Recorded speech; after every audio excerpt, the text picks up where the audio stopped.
नमस्कार दोस्तों, DS homeopathy channel में आप सभी लोगों का बहुत बहुत हार्दिक स्वागत है। आज हम एक नए टॉपिक के साथ में आपके समक्ष में फिर से मैं डिस्कस करूंगा और आज का टॉपिक है डेंगू फीवर।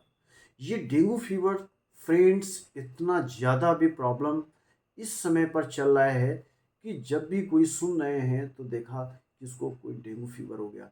अगर डेंगू फीवर नहीं है तो बोलते हैं वायरल फीवर हो गया।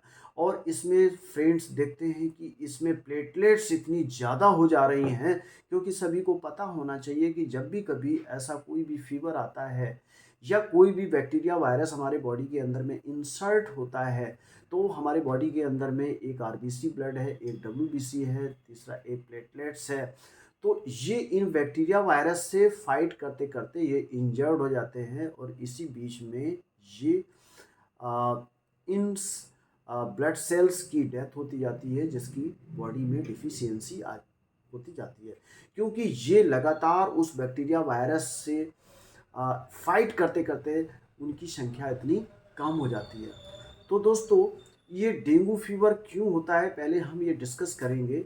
ये एक डेंगू वायरस होता है जिसको हम लोग डेनवी या DENV भी बोलते हैं। ऐसा कोई इन्फेक्टेड अगर कोई भी मॉस्किटो किसी अदर के किसी या ह्यूमन बीइंग में अगर किसी को भी अगर ये काटता है तो उसको डेंगू फीवर हो जाता है।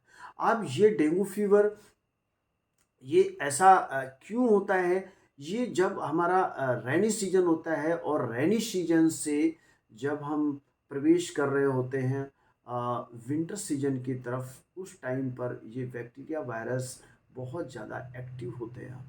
तो तब उस कंडीशन में बहुत सारा एरिया में इतना पोल्यूशन रहता है या पानी की ऐसी एक गंदगी वाली जगहों पर ये सारे मॉस्किटो इस तरीके के इन्फेक्टेड मॉस्किटो इकट्ठे होते हैं, ये जिसकी वजह से जो जो इसके संपर्क में आता जाता है उसको डेंगू फीवर होता जाता है।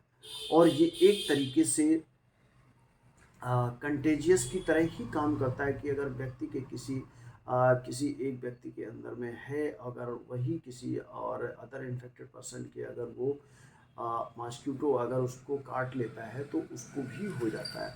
तो उस कंडीशन में हमें कुछ सावधानियां अगर हम बरतेंगे तो देखेंगे कि हम इसको काफ़ी हद तक बच सकते हैं। ऐसा नहीं है कि केवल हमें एलोपैथिक में ही जाने का ज़रूरत है कि होम्योपैथिक में डेंगू फीवर ठीक नहीं हो सकता है। ज़रूर ठीक हो सकता है, इसकी कुछ बहुत इफ़ेक्टिव मेडिसिन है। अब हम ये डिस्कस करेंगे मेडिसिन के बारे में। दोस्तों, जो पहली मेडिसिन बहुत इफ़ेक्टिव मेडिसिन है वो यूपेटोरियम पर्फ आपकी 200। यूपेटोरियम पर्फ आपका बॉडी का प्लेटलेट्स का लेवल भी बढ़ाता है। अगर ये हाई फीवर होता है उस फीवर को भी कंट्रोल करता है। अगर ये बॉडी अगर पूरे बॉडी में पेन होता है उसको भी कंट्रोल करता है। अगर बोन्स में ये पेन अगर होता है ड्यूरिंग फीवर तो वहाँ पर भी हम इसको अप्लाई करते हैं। तो अब ये देखेंगे कि इसमें बहुत सारे ये ऐसे-ऐसे सिम्पटम्स बॉडी में आ जाते हैं कि ये उनको भी कवर करता है। इसमें डेंगू फीवर में कंटिन्यू हेडेक बना रहता है, मसल्स या बोन्स में पेन बहुत ज़्यादा होता रहता है, नौसिया आता है, वॉमिटिंग होता है, यानी कि हर टाइम पर चक्कर आते रहते हैं या उल्टी करने का मन करता है। और इसमें आँखों के पीछे देखेंगे बहुत दर्द होता है और ये ग्लैंड्स में जो ये हमारी ग्लैंड्स में स्वेलिंग रहती है, कुछ रेशेस आ जाते हैं, जो छोटे-छोटे दाने आ जाते हैं। तो इन सबको ये यूपेटोरियम पर्फ 200 बहुत अच्छा कवर करती है। तो आप ये देखेंगे कि इसमें 4 बूँद करके 1/4 कप पानी में दिन में 3 बार तक हम ले सकते हैं। और हाँ दोस्तों, जो हॉस्पिटलाइज़ भी हैं, अगर वो एलोपैथिक ले भी रहे हैं, तो एलोपैथिक मेडिसिन और होम्योपैथिक के बीच में 2 आवर्स का हम गैप देके भी हम इस मेडिसिन को 2 से 3 बार तक ले सकते हैं। तो ये लेने से फ़ायदा क्या होगा? आपके बॉडी के अंदर में जो प्लेटलेट्स का जो लेवल कम हो रहा है, उस लेवल को वो इंक्रीज़ कर देगा। ठीक है? इसके साथ साथ दोस्तों, मैंने पिछले वीडियो में एक फीवर कॉम्बिनेशन मैंने एक बनाया था और मैंने जो आपको बताया भी था कि उसमें चाइना चिरेता इचिनेशिया इस तरीके की एक बोतल 30 ml की हम ये तैयार कर लेंगे।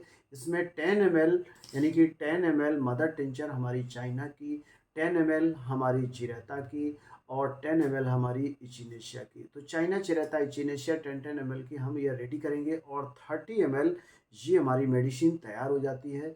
इसमें 15 टू 20 ड्रॉप्स हम दिन में 3 बार 1/4 कप गुनगुने पानी में, ल्यूक वार्म वाटर में चाय की तरह धीरे धीरे पिएंगे। आप देखेंगे कि जो एलोपैथिक में आप पैरासीटामोल लेते हैं, जस्ट लाइक उसी तरीके से ये काम करती है।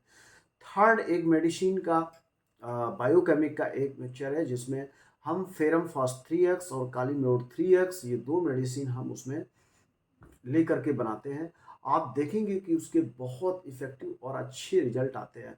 तो दोनों को मिक्स करके 4 से 6 टैबलेट हम दिन में 3 बार ले सकते हैं। ऊपर से ल्यूक वार्म वाटर हम लेंगे। आप देखेंगे वो चाहे डेंगू फीवर हो, चाहे मलेरिया फीवर हो, या टाइफाइड फीवर हो, या नॉर्मल वायरल फीवर हो, ये सभी के लिए बहुत इफ़ेक्टिव होता है। तो 6 टैबलेट दिन में 3 बार लेंगे और ऊपर से Luke warm water half cup of water ले लेंगे। आप देखेंगे कि ये डेंगू फीवर में तुरंत आराम मिलता है।